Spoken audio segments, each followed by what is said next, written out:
اعوذ باللہ من الشیطان الرجیم بسم اللہ الرحمن الرحیم۔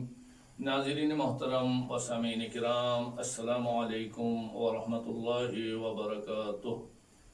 قرآن پڑھتے وقت جو ہم عام طور پر غلطیاں کرتے ہیں ان کی طرف ہم متوجہ ہونا چاہ رہے تھے اور ان کو کیسے صحیح کیا جائے۔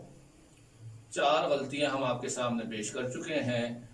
آج ہم 5ویں غلطی کی طرف توجہ کرنا چاہ رہے ہیں، سکتہ کرنا، کہ جب بھی ہم کوئی جملہ عبارت پڑھتے ہیں تو اس میں آہستہ پڑھتے وقت اور تیز پڑھتے وقت معنی اور مفہوم کیوں تبدیل نہیں ہوتے۔ مثال کے طور پر میں آپ کے سامنے ایک جملہ لکھتا ہوں کہ وقف کرتے وقت آواز اور سانس ختم ہو جاتی ہے۔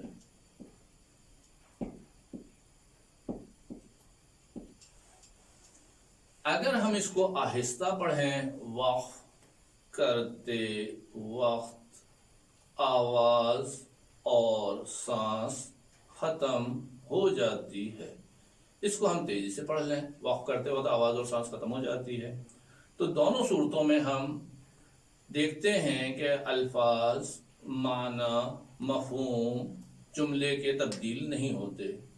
اسی طریقے سے جب ہم قرآن کو پڑھتے ہیں، چاہے آہستہ پڑھیں چاہے تیزی سے پڑھیں، اگر ہم قوانین کا لحاظ رکھیں گے، خیال رکھیں گے، تو معنی اور مفہوم تبدیل نہیں ہوں گے۔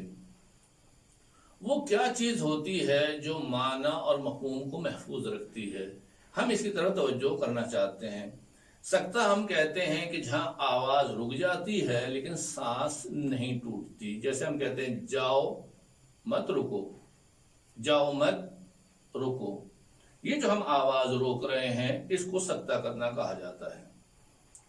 جب ہم کلمات کو پڑھ رہے ہوتے ہیں تو ہم دیکھتے ہیں کہ اگر ہم نے جاؤ اس پر سکتہ کیا اور مت رکو کہا تو عبارت یہ بنے گی کہ آپ چلے جائیے، رکیے نہیں۔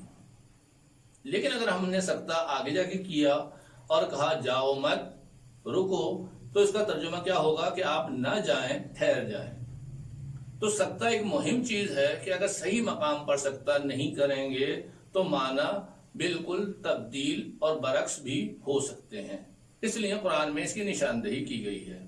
لیکن ہم ایک دوسرے سکتے کی طرف اشارہ کر رہے ہیں، وہ یہ ہے کہ جب ہم آہستہ پڑھتے ہیں یا جب ہم تیز پڑھتے ہیں تو معنی اور مفہوم تبدیل کیوں نہیں ہوتے ہیں؟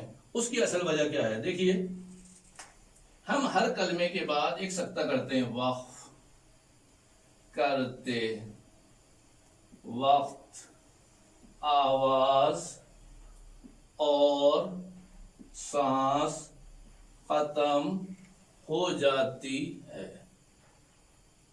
جب ہم صحیح جگہ پر سکتہ کرتے ہیں تو کلمے کو چاہے آپ آہستہ پڑھیں چاہے تیزی سے پڑھیں تو وہ عبارت اپنے صحیح معنی اور مفہوم کے اوپر باقی رہتی ہے۔ لیکن اگر ہم الفاظ میں صحیح مقام پر سکتہ نہ کریں اور کلمے کو مکمل نہ ہونے دیں یا کلمے کو توڑ دیں یا آدھا کلمہ دوسرے کلمے کے ساتھ متصل کر دیں تو معنی اور مفہوم کیا ہوتے ہیں؟ آپ غور کریں، ہم وقت کے اوپر سکتہ نہیں کرتے بلکہ توڑ دیتے ہیں۔ وا قف کر تے وا قد آ وا زا ور سا نسخا۔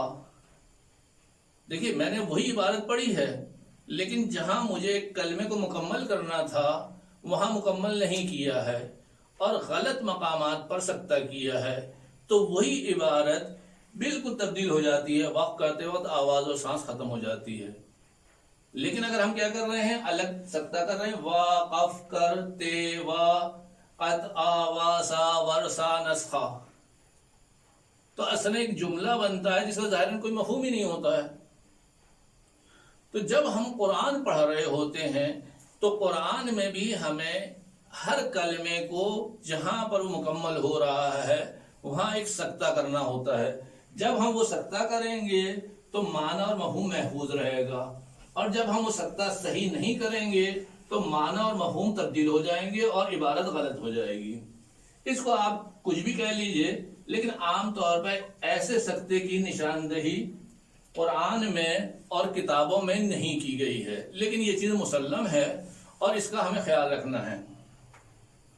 آپ کو پڑھنا ہے الحمد للہ، یہاں پر آپ کو الحمد للہ پڑھنا ہے۔ یہاں پر ایک سکتہ ہے، اس کے بعد دوسرا سکتہ ہے۔ اگر آپ یہاں رک جائیں الحمد للہ کریں تو یہ آپ نے لفظ الحمد کو کیا کر دیا؟ ٹکڑے کر دیے، یہ چیز غلط شمار ہوگی۔ اسی طریقے سے آپ نے سمع اللہ لمن حمدہ، سمع اللہ لمن حمدہ، آپ یہاں پر جملے کو مکمل کر رہے ہیں اور ایک آواز روک رہے ہیں، ایک سکتہ کر رہے ہیں جس سے مفہوم صحیح ہو رہا ہے۔ لیکن اگر آپ کیا کریں، سمع اللہ یہاں سکتہ کریں، لمن کریں، تو لمن کوئی کلمہ کوئی جملہ نہیں ہے جو مفہوم کو خراب کرنے کے لیے یہ عبارت بن جائے گی۔ اسی طریقے سے جتنی مثالیں آپ آ رہی ہیں ان میں غور کریں، ایاک نعبد و ایاک نستعین، اگر ہم صحیح مقام پہ سکتہ کریں گے تو جو معنی اور جو مفہوم ہے وہ صحیح رہیں گے، چاہے ہم اس کو تیزی سے پڑھیں چاہے ہم اس کو آہستہ پڑھیں۔ لیکن اگر آپ غلط مقام پہ سکتہ کر رہے ہیں، ایاک نعبد و ایاک نستعین، یعنی کاف کو آپ دوسرے جملے سے ملا دیں، پہلے والے جملے کو پورا نہ پڑھیں، پہلے والے کلمے کو پورا ادا نہ کریں، تو اس سے معنی اور مفہوم تبدیل ہو جاتے ہیں۔ یہ بھی ایک غلطی ہے، اس کا بھی ہمیں خیال رکھنا چاہیے، کیونکہ عربی ہماری زبان نہیں ہے۔ اس میں ہمیں دیکھنا چاہیے کہ کہاں پر کلمہ ہے اور کہاں ہمیں سکتہ کرنا ہے، تاکہ آواز کی خوبصورتی اور آواز کا حسن اور صحیح ہونا باقی رہے، کیونکہ یہ وہ چیز ہے جو عبارت کو اپنے معنی سے ہٹا دیتی ہے، اس لیے اس کی طرف بھی توجہ بہت ضروری ہے۔ آج کے درس کو ہم یہیں تک اختتام تک پہنچاتے ہیں، اگلے درس تک کے لیے ہمیں اجازت دیجیے۔ السلام علیکم ورحمۃ اللہ وبرکاتہ۔